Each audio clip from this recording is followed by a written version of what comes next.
Vlado, bienvenido a República de Comedia. Muchísimas gracias, Andrés. Qué bueno estar aquí en esta república independiente. Esa sí es una república independiente Claro, la de la de verdad. comedia, como somos nosotros. ¿De qué nos reímos en Colombia, Vlado? Yo creo que nos reímos de lo que no deberíamos A ver. y nos indignamos de lo que no deberíamos. Aquí, eh, para poner el ejemplo clásico, uno ve caer a alguien, resbalarse en la calle, caerse y uno se ríe y dice, uy, qué totazo el que se pegó, en lugar de ir a ayudar o Pero en eso es lugar de mundial, que... eso no es solo colombiano. Pues yo no sé, pero no, yo no creo que tanto. Yo no creo que tanto. De hecho, yo cuando yo estaba chiquito, había un programa que llamaba Locos Videos, donde el 90% de los videos eran de gente destortillándose. Así hubiera gente que quedara después sin poder andar, etcétera, etcétera. Yo creo que nos reímos de esas cosas, nos reímos muchas veces de los pobres, nos reímos de la gente marginada, nos reímos de la gente que de alguna manera no tiene las oportunidades que tienen los demás, etcétera. Eso por un lado. Y por otro lado están los que se burlan, que ya en eso son profesionales los políticos, ¿no? Que ellos prometen una cosa y después se burlan de todo el mundo porque no las cumplen o hacen totalmente lo contrario, lo opuesto.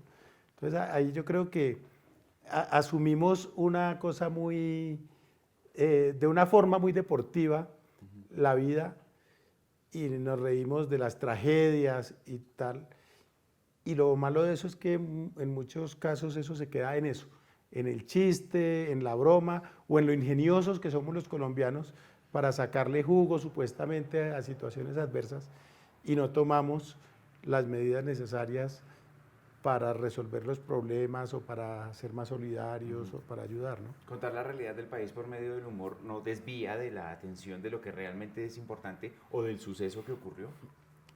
Pues lo que pasa es que eh, yo siempre digo que en el caso mío las caricaturas, yo no trato de que sean chistosas per se, sino que lleven un mensaje.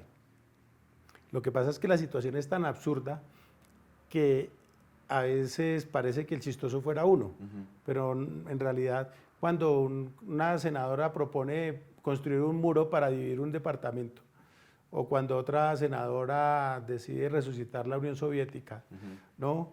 Y cosas de esas, la gente cree que uno se lo está inventando, ¿no? O cuando la vicepresidenta sale con alguno de sus trinos geniales y cosas así, la gente cree que es que uno se está inventando las cosas. Y yo lo que creo es que se empeñan o en ayudarnos a los que trabajamos en la sátira y estas cosas, o nos quieren quitar el trabajo, ¿no? Cuando el presidente sale y dice que lo de la ayuda y la proclamación de Guaidó, etcétera, todo eso era como la caída del muro de Berlín. Uno dice, pero este man que se está fumando, yo quiero de lo mismo, ¿no? Para ver la vida de esa forma, ¿no? Ajá. ¿Editorializar por medio de imágenes es más difícil o es más difícil escribir columnas? Usted hace las dos cosas. Yo creo que uno aprende a manejar los lenguajes, porque finalmente, en el fondo lo que hay es una opinión, ¿no? Una vez es una opinión visual, gráfica, y otras veces una opinión escrita. La opinión escrita pues le permite a uno desarrollar más las ideas, poner contexto, hacer referencias, etcétera. La opinión gráfica necesita de alguna manera más claridad de parte de uno y también necesita más esfuerzo del lector, porque el lector ya tiene que saber, pues decir algo, que subió la gasolina. Entonces, si yo hago una caricatura sobre el alza de la gasolina y el lector no sabe, se va a quedar como, ¿aquí qué pasó? ¿No? Pero si ya lo sabe de antemano, entonces ya tiene una parte hecha. Porque cuando uno hace una caricatura y el lector se queda como mirando y diciendo, ¿aquí qué pasó? ¿Esto qué es? Yo estoy comunicando mal. ¿No? A menos que pues, sea directamente que el lector es un neozelandés que acabó de llegar a Bogotá y no entiende ni español ni la situación, ¿no?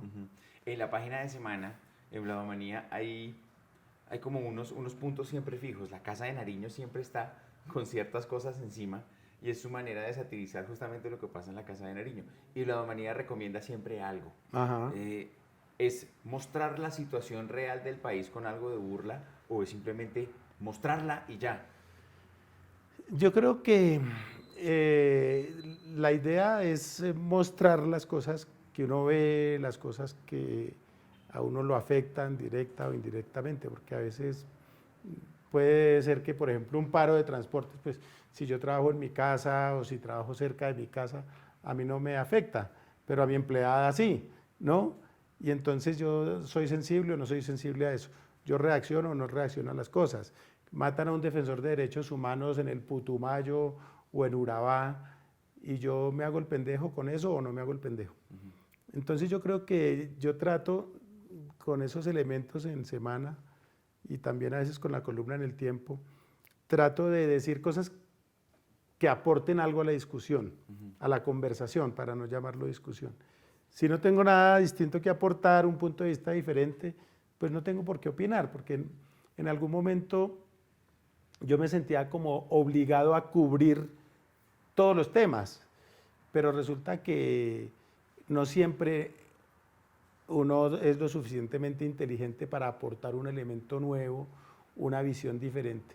Y no vale la pena llover sobre mojado. Entonces, lo que ya ha dicho Osuna, Beto, Bacteria, etcétera, llegar yo el domingo y que la gente encuentre algo que ya se ha dicho. Entonces, no vale la pena. Entonces, me toca estar pendiente de lo que dicen ellos para saber qué no decir, ¿no? Porque uno asume que si está en caricatura algo es chistoso. Yo no sé si siempre, ¿no? Porque, como yo decía, yo creo que el 90% de mis caricaturas no son chistosas, ¿no? De hecho, hay mucha gente que dice que yo no tengo sentido del humor y eso me parece bien. Maravilloso. Mientras entiendan el mensaje, eso está bien. Si la gente ve una caricatura y me echa la madre, yo digo, yes. Qué bueno. ¿No? La entendió, ¿no? Y si me aplaude, pues también, válido. Pero si la gente la mira y se queda como, y pasa derecho, entonces ahí sí eso me frustra. Pero yo creo que la gente muchas veces ve que uno en caricatura, y yo a veces lo he hecho, a veces con mensajes muy directos, otras veces con mensajes para iniciados, con mensajes más, de alguna manera sutiles, pero implícitos ahí, y el que sabe, sabe, y el que conoce las cosas las disfruta y encuentra esos mensajitos cifrados que uno pone, como cuando yo pongo al presidente como una figurita de Lego, ¿no? La gente la entiende. Pero eso al final es chistoso. Pero es dramático tener un presidente así, ¿no? Sí, claro. Sí, porque es que en el fondo, claro, hay un mensaje simpático y divertido, pero cuando uno ve que es un presidente que lo maneja una mano negra o de cualquier otro color, pues uno dice, ups, esta vaina, ¿esto qué está pasando aquí? ¿Para dónde vamos a dónde vamos a parar? ¿Qué ismo le ha echado mucho la madre? Bueno, la verdad es que todos los extremismos, ¿no? Que en realidad el ismo es una plaga, sobre todo en las redes sociales. Entonces a mí el chavismo, el uribismo, el correísmo, que en últimas es fanatismo. Exacto. ¿No? Y entonces yo tengo la coincidencia, por llamarlo de alguna manera, a mí en Twitter me tienen bloqueado Uribe, pero también tiene bloqueado Rafael Correa y Cristina Fernández de Kirchner. Sí. Maduro no, porque como él no sabe leer todavía, entonces no sabe cómo es la vuelta para bloquear, ¿no? Pero pasa que la gente, cuando uno les dice cosas, entonces lo califican igual que a su adversario o que a su enemigo. Entonces, cuando yo digo algo de los uribistas, me dicen que soy guerrillero, enmermelado, corrupto, etc. Cuando digo algo de los petristas, entonces los petristas me dicen que es que yo soy un buena vida, burgués, vendido, arrodillado, tibio, etc. Y así, y la gente del común pues le dice a uno de todo. Con decirle que a mí lo único bonito que me han dicho es que soy marica, ¿no? De verdad, ponen hasta gay será. Yo digo, bueno, pues, invéntese un insulto, porque eso para mí no es un insulto. Gracias por decirme eso. ¿Cómo ¿no? se capitaliza eso? Ese odio, además usted a veces se mete en peleas en Twitter Ya menos, ya casi pero no. lo hizo en algún momento. En una época le respondía con Sí, ironía exacto. y con sarcasmo y tal, pero ya después dije, no, no vale la pena, los bloqueo. Ajá. Tengo 17.000 bloqueados nomás. ¿Ah, sí? Sí. O sea, tiene más bloqueados que seguidores. No, tampoco, no. Tengo 1.200.000 seguidores. Sí, sí, sí, es ¿No? muy importante. Que podrían ser 17.000 más, Ajá. pero no, pero cuando la gente dice, es que usted es un bobo pendejo que solo habla pendejadas, entonces yo digo, le ahorro el problema. Toc, bloqueado para que no vuelva a leer pendejadas. Deje de leer. Es que usted es un HP, y digo, no se meta con gente como yo. Tan, pero no les digo, ni les aviso, ni les digo, más lo serás tú o tu mamá también, no, nada de eso. Yo no peleo, ya no peleo con nadie, no discuto con nadie, con nadie. El humor político que se hace en Colombia es de alta calidad, se compara con otros del mundo que usted conozca. ¿Qué pasa con nuestro humor político? ¿Cuál es su estado? Hay de todo, Ujú. hay de todo, hay gente que hace aportes interesantes, hay gente que es sutil, que es elegante, que es fina en sus apuntes y eso. Hay gente que es muy obvia, hay gente que es chabacana, que es ordinaria. Y pues ahí yo creo que uno tiene que ir decantando a qué gente lee, a qué gente oye, a qué gente ve, porque a veces ver cosas obvias ¿no? Y hay gente que copia también, ¿no? Hay Claro. gente que fusila en forma, inclusive aquí, ¿no? Lo de adentro, ¿no? Hay colegas que se dan codo, zancadilla, etcétera. Porque a pesar de que somos un gremio relativamente pequeño, los que hacemos humor político, de todas maneras hay de todo. Por eso es como el Congreso, ¿no? Están representadas Claro. todas las cosas buenas y malas, los vicios y eso. Hay gente más formada que otra, hay gente que es más vaga, otros que son más facilistas, otros que son más disciplinados. Entonces, pues hay de todo. Aunque en general el problema no es tanto de los humoristas, sino de los medios, porque los medios tienen demasiados compromisos. Entonces, si yo hago una caricatura de el doctor tal, entonces el dueño de la publicación o del canal o de lo que sea, entonces se delica. Y hay casos en que, por ejemplo, había un periódico que les prohibía a los caricaturistas que hicieran caricaturas sobre la iglesia, por ejemplo, ¿no? Y entonces ahí queda uno maniatado. No podía hacer caricaturas ni sobre los curas pederastas, ni sobre la corrupción en el Vaticano, nada, no se podía hablar de eso. Yo tengo la ventaja, por ejemplo, con Semana, que es donde yo, digamos, hago más trabajo de ironía y de sátira. Yo tengo la ventaja de que en Semana puedo hacer lo que se me dé la gana. Yo puedo hacer una raya de lado a lado y la firmo y eso es lo que se publica. Nadie me lo revisa, nadie me supervisa, ¿no? Entonces, pues eso tiene una ventaja grande. Yo en Semana hago cosas que ustedes no van a ver en ninguna otra parte. Yo hago en Semana caricaturas del dueño de la revista, del director, de sus familias, pues porque son familias que están en la esfera pública. Claro. Pero eso no pasa. Usted en El Tiempo no va a ver una caricatura de Sarmiento probablemente, ¿no?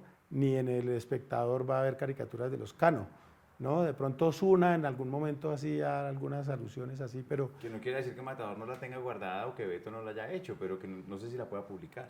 no, sin duda, pues publicarla no la publican, ¿no? Entonces, ahí yo creo que el espectador es bastante respetuoso con los caricaturistas, pero no sé hasta qué punto los caricaturistas se atrevan a hacer alguna cosa que involucre al espectador como yo las hago. Osuna sí, Osuna ¿Por qué sí. sí lo hace?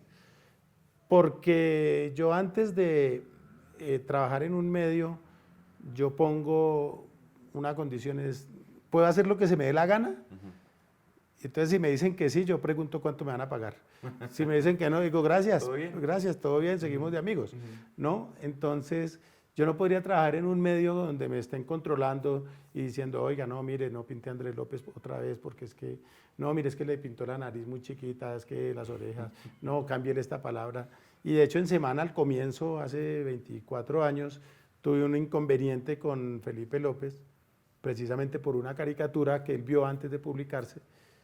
Y ahí tuvimos un cortocircuito y resolvimos que a partir de ahí él no veía nada o si lo veía no tenía derecho a opinar. y lo ha cumplido hasta hoy. Pero eso es un privilegio que no tienen muchos periodistas. Con las caricaturas, lo que pasa es que las caricaturas son un tema que yo lo digo, es mi opinión, yo respondo, yo lo firmo, ¿no? Y de hecho yo en alguna ocasión puse en la revista, Vladomanía no se hace responsable por el contenido del resto de las páginas de esta revista, ¿no? Como para marcar una frontera. Y yo creo que así debe ser, porque cuando uno hace crítica, y esa crítica tiene que pasar por la dirección o por el escritorio del dueño de la publicación, pues salvo que uno haga cosas, no sé, yo tengo de todos modos unos límites, ¿no? Pero me los pongo yo, Exacto. que son límites que tienen que ver con el buen gusto, que no haya vulgaridades, yo no hago chistes escatológicos, yo no hago chistes jugando con la sexualidad de la gente si eso no es un tema público, porque a veces eso sí es un tema público, ¿no? Pero normalmente si un señor es mujeriego o no es mujeriego es problema de él y de su señora. Pero si a una de sus amantes la nombra jefe de una división a su cargo o la nombra subgerente de una entidad estatal o cualquier cosa, pues ya deja de ser un asunto público y se convierte en un asunto público. Perdón, un asunto privado y se convierte en un asunto público. Usted estaba en televisión, usted escribe, usted hace sus caricaturas, estuvo en radio hace mucho Estoy en tiempo. radio, ahora tengo un programa en la emisora de la Tadeo. Ah, bueno, qué chévere, está en radio. ¿Cuál de esas plataformas, o cuáles son más bien las ventajas de cada una de esas plataformas? A ver, las ventajas de esas plataformas. La ventaja de la radio es que la radio tiene esa inmediatez, uno lo que hace casi que sale ahí mismo, no tiene que, por lo menos uno, no tiene que trabajar tanto en el post, sino que si uno prepara bien el programa, lo hace y sale y ya lo que fue y así se fue. Y de alguna manera los oyentes de radio son muy agradecidos, son muy fieles, ¿no? Son más disciplinados que los lectores o que los televidentes.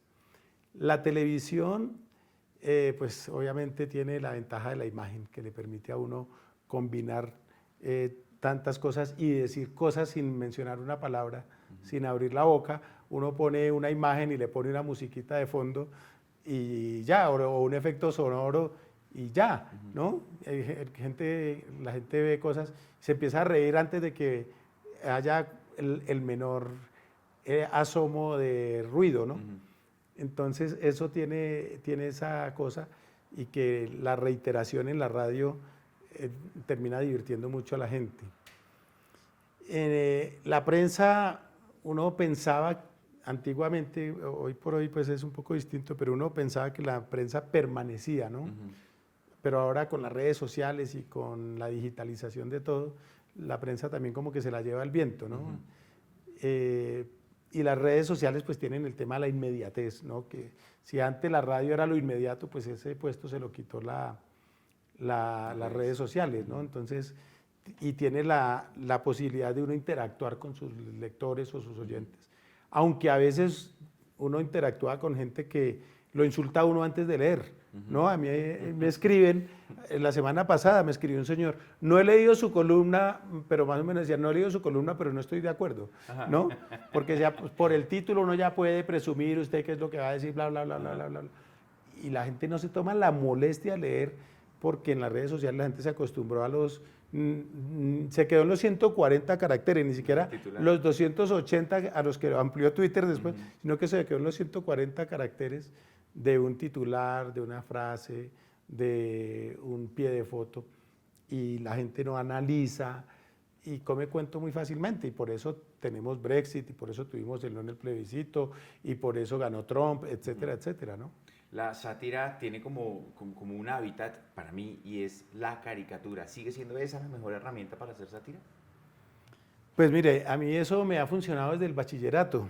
Yo me inventé el tema de la autodefensa, porque cuando yo estaba en el colegio, yo era el más chiquito del salón y los grandulones me la montaban y yo los caricaturizaba. Entonces el que no me gustaba lo volvía muñeco. Solo que después otros lo llevaron a otra dimensión y ya, Los volvían muñecos también. y en lugar de este instrumento usaban motosierras y cosas de esas, Ujú. ¿no? No, pero verdad, la caricatura tiene una efectividad cuando una caricatura está bien lograda. Álvaro Gómez decía que tiene el efecto de un disparo, de una puñalada con un estilete, ¿no? Que hiere mortalmente y uno saca el estilete Y no se siente. y sale limpio, sale sin sangre, ¿no?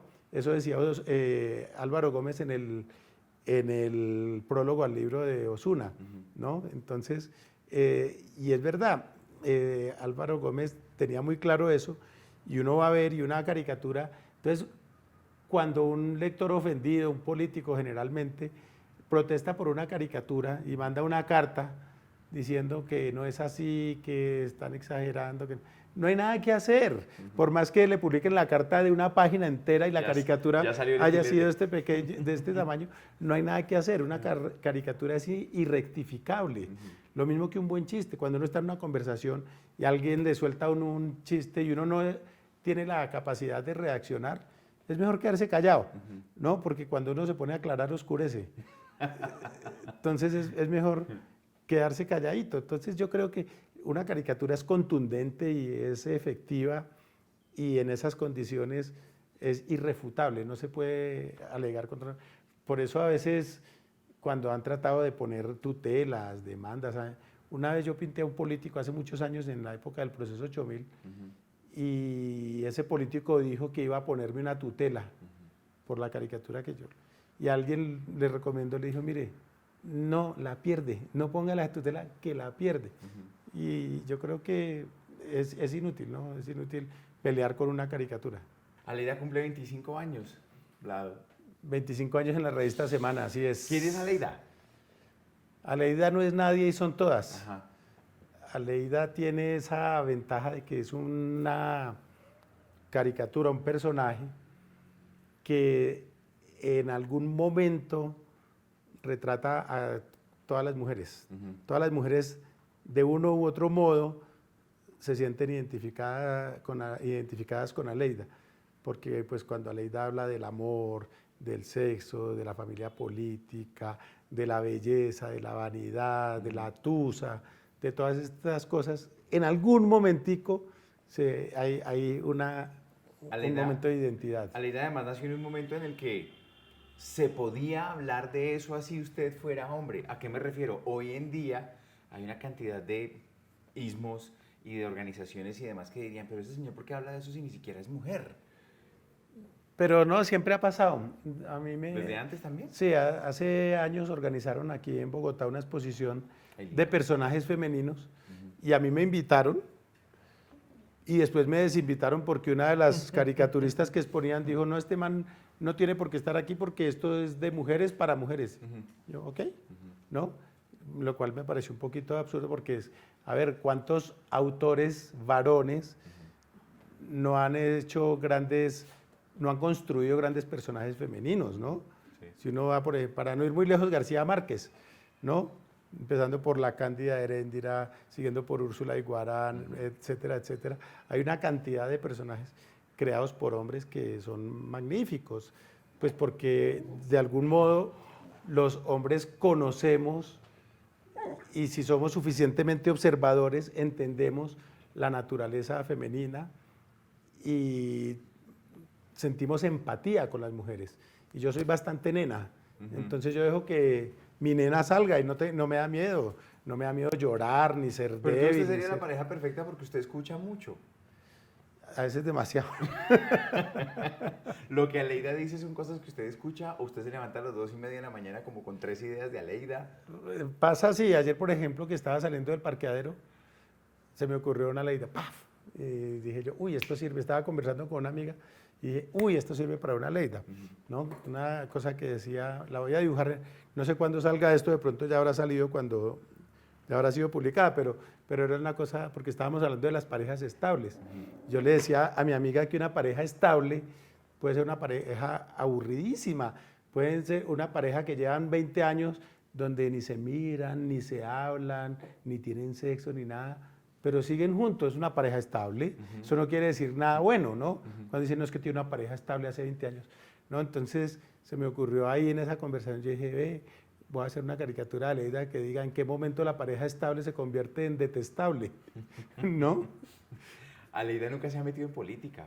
O es decir, o manda unos mensajes que si uno lee entre líneas puede tener de pronto su palabra mordaz, su frase que habla de la situación y tal, pero de frente nunca se ha metido en política como el resto de su obra. Lo más de frente que se metió fue cuando la reelección de Uribe, que una de las posibilidades era o la reelección o alargar el periodo de Uribe.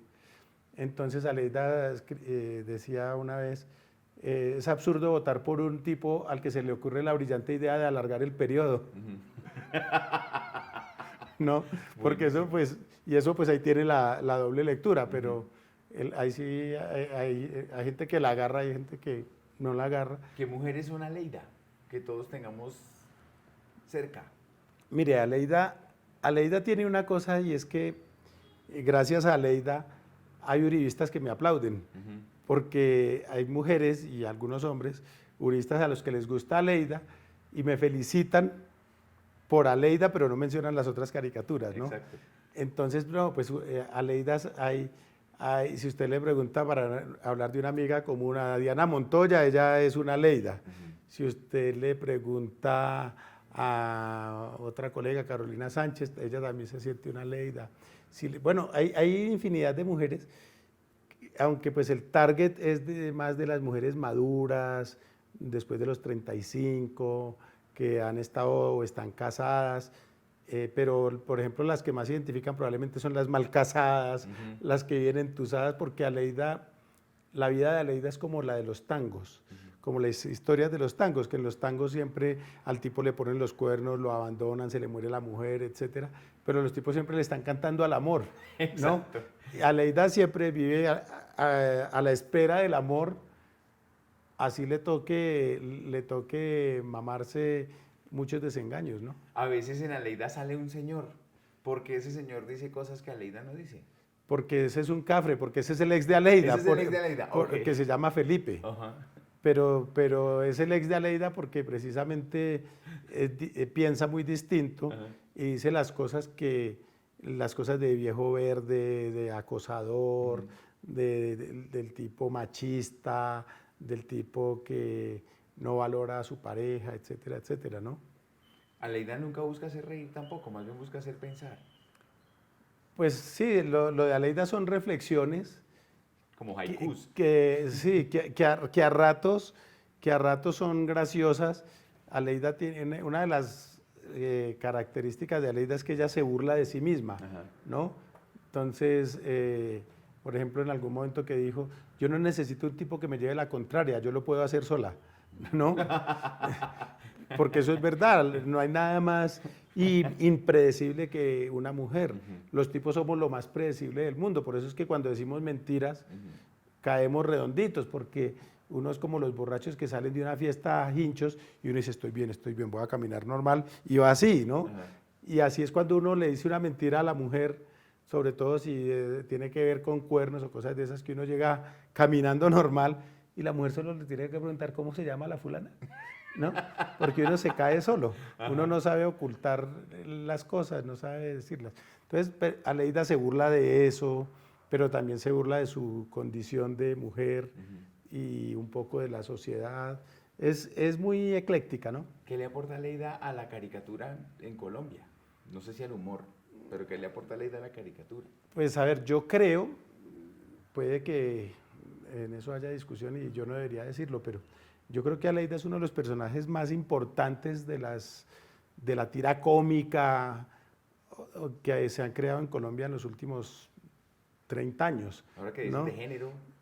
Y hablando de mujeres, pues, ¿no? y que toque los temas de género, de igualdad, que a mí, digamos, me produjo mucha satisfacción cuando hace unos años Florence Thomas escribió en una columna muy elogiosa de esta caricatura, escribió algo que decía, Blado en su anterior o en alguna reencarnación anterior debió ser mujer, porque nos retrata muy bien, porque bla, bla, bla.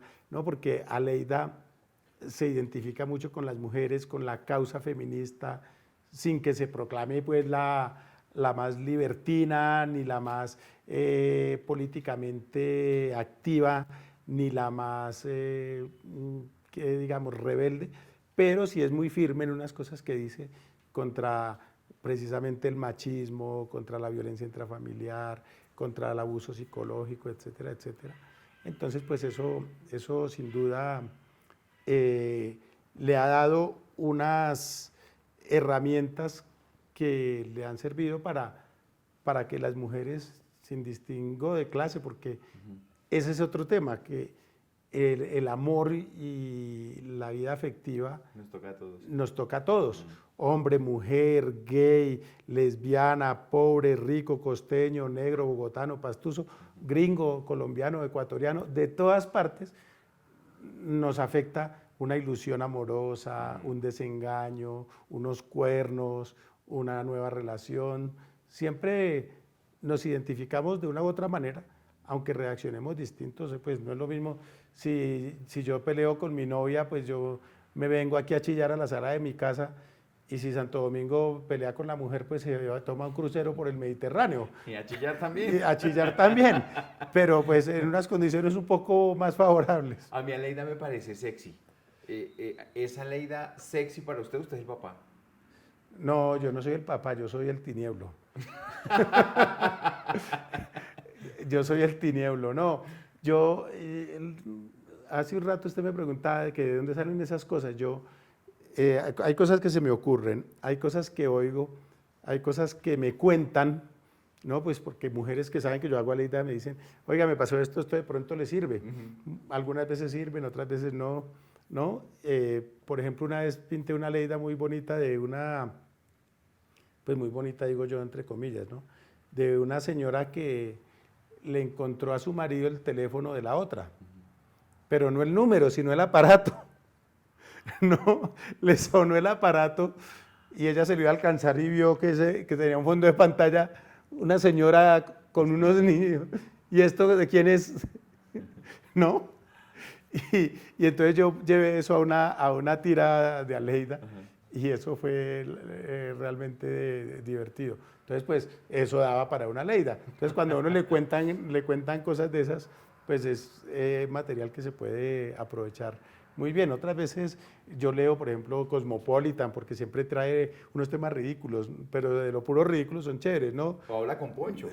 Sí, una cantidad de cosas. No, pero los textos de verdad trae las 25 formas de seducirlo en amor y amistad. No, Vístete para enloquecerlo. Sí, aliméntalo para que sea un invencible, ¿no? Cualquier cosa de esas. Entonces eso me ayuda a mí. Pero a veces también hay cosas que nos pasan a los hombres que no tienen género, que podrían pasarle divinamente a una mujer, perfectamente, ¿no? Entonces, esos todos son insumos que yo utilizo para las viñetas de Aleida. Gracias, Lado. Ahora sí. Bueno, muchas gracias. Hemos hablado bastante. Bastante.